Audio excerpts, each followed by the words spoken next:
Ayan na guys, magluluto na ko sa aking biniling pork barbecue. Ayan. Half cook nito siya guys, kaya madali nitong lutuin. Ayan oh.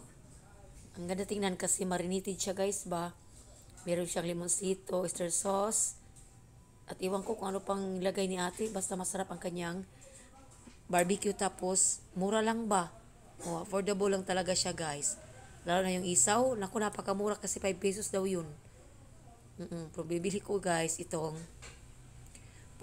barbecue, minsan yung hotdog. Kung ngayon hindi ako bumili ng hotdog, ayan guys, oh. Niluto namin yan, ayan. Tapos biniligtad ko. Ayan. Yan guys, ako nagluto-luto guys. Kasi na-miss ko mag-barbecue ba. Yan, malapit lang ito sa amin din guys. Ano lang, 5 meters lang siguro ang layo sa aming tinitirhan. Ayan siya. Sarap talaga ng barbecue ni ate. 15 pesos lang guys yung isa. Isang tuhog ba? Pero malaki yan. Oo. Hindi ko lang masyado yung gidool ang cellphone ba. Kay init. Pero malaki ang kanyang ang tuhog ng pork barbecue. Ayan. Kahit isang barbecue nga, ulam na siya. Sa isang tao.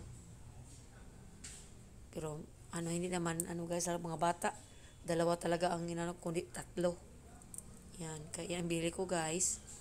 Tapos nagluto din anak ko ng giniling. Yan, tingnan ko mamaya ang kanyang giniling. Yan, lumakas tuloy ang apoy kasi gipaypayan ni ate ba. Ayan, magipaypayan mo na nga. Hinoon, hangin naman sa labas. Yan, ibalik naman niya ni ate. Kanyang barbecue. Kasi sabi ko, balik na. Kasi nagugutom na ako guys.